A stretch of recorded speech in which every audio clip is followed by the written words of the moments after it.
installation course of 370 black leather motor tire. First, install the motor bracket with the bracket screws we distributed.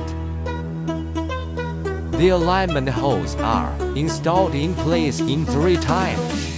At the bottom of our bracket are 4M4 threads, so we don't disturb bottom screws. Then install the hexagonal rigid coupling and lock the screws on both sides.